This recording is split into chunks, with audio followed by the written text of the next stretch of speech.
All right, so this is my weight loss journey vlog. This is my second time doing it, but I'm going to film it again.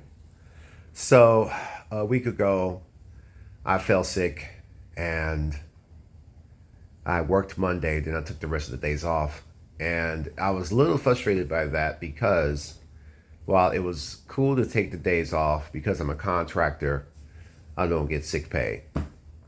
And I don't get paid holidays like all the other staff members who disappear and enjoy their time off while still being compensated for what they do. Because I'm a contractor, I don't get those same things. And it's very frustrating to me because I feel like I deserve that just like anyone else. So if they don't want to give it to me, then it's clear I need to go find it somewhere else at this point.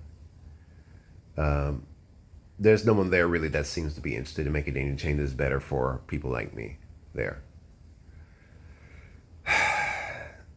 I stayed home, and one thing rung true clear to me, and a lot of things are going to ring clear to me in this video, that I have nowhere comfortable to sit in my house. I had a couch from American Freight, and it wore out way too quickly. It wore out, and because it wore out, I had to throw it out, and there went a comfortable place to sit in my home. So I went to American Freight again to look at recliners, and I was reluctant to pull the trigger on any one of them based on my past experiences from the couch. So I go to Rooms to Go, had some money set aside, and I decided to get a recliner from there. The next day came in and waited all day for it because they said that they have a very wide shipping window. You have to be home. And I knew I was going to be working this week, so express it to me. I now have a recliner. But I'm still sick. So I go into VR. And I started learning some things about people there and about myself. And that is sort of kind of really hit me home. It was like one of those nights I was just up late. And the thing is that in there, you're talking to real people. There are real people behind these characters. And there are real people in there, like kicking it like how real couples do in real life. Like there are people literally cuddling. Like right there. It's almost like, I don't know if you ever remember like really liking someone, or in my case really liking a girl and y'all texting back and forth. Like back in high school and just how you felt. Like I think that's what people are feeling now in there. But he hit me that a lot of people in there are just seeking two things that everybody wants: intimacy and connection. Intimacy and connection. Sometimes it's cool to be the bachelor, where you can kind of just move and flow how you need to flow, link how you need to link, talk how you need to talk, all that, right? But when you get sick, ooh, it is very clear that you need some help. And it's not the type of help that you just say, hey, I need help. Like it's not so serious or bad to where you want to just blatantly yell out, help, somebody help. It's the type of situation that you can only get from someone being connected with you, seeing you, to see where things are not meeting together for you, what you need to reach for that you can't reach on your own. They have to be there to see that, because if they're not there to see that, and you may not have the tools, strength, or energy, or wisdom, proper wisdom, to say, help me here, you're not going to get the help. And it just sort of reminded me of how much a need for connection and intimacy is. And sometimes I've just tapped out because of how much utility I provide so many people. especially at work. Just I don't even feel like I'm a human there sometimes. I just feel like I'm like a utility, especially the way that my manager talks to me sometimes. One of them. Like there's human beings underneath the badges that wear them. The people, anyway. So the need for connection is very, and I see people in there in the metaverse. They call it the metaverse. VR chat was VR chat before metaverse is metaverse. The need for connection is so real, and the need for intimacy is so real. There were people talking to me about what they're going through in life,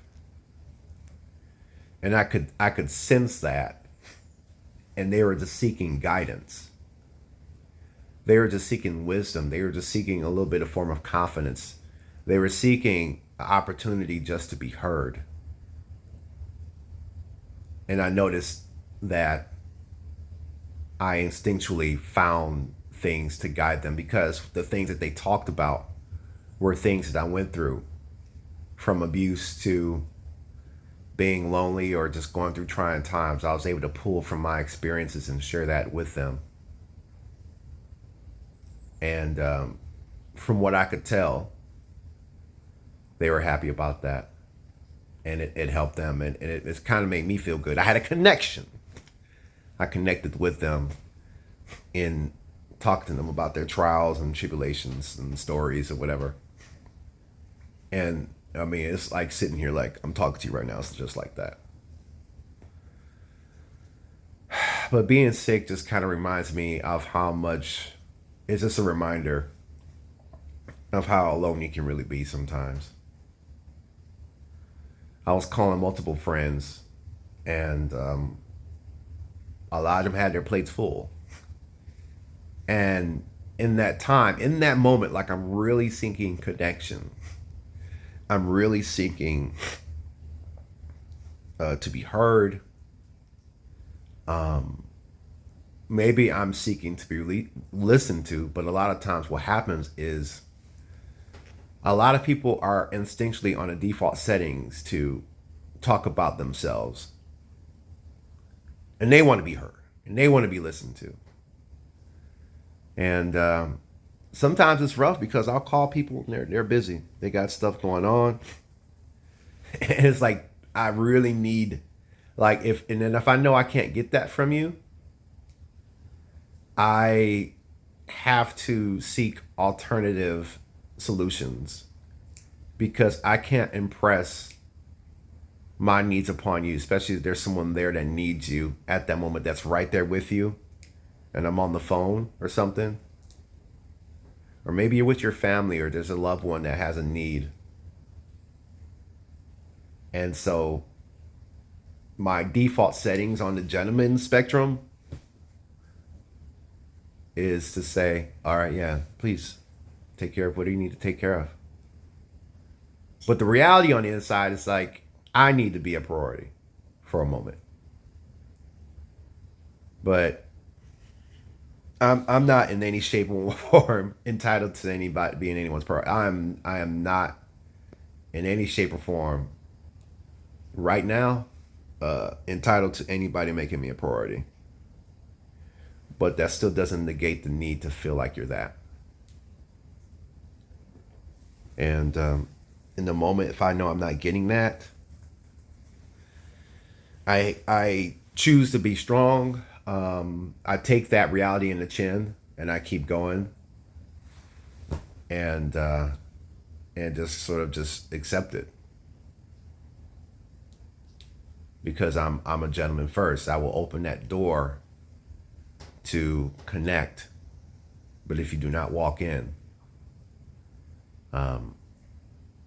then connection won't take place. I won't force you in the door. But if you walk in, to me, that shows that it's truly genuine. But this is like, I don't know, it's tough. A lot of friends are, that was one of the problems with my family, like, because looking back, our family didn't have tools to deal with emotions and like real feelings. Like we really didn't have the tools. And because I educated myself on these things, and now I know what is going on beyond what's not being said, I'm still by myself because that person may not be able to see it because it takes them out of their comfort zone.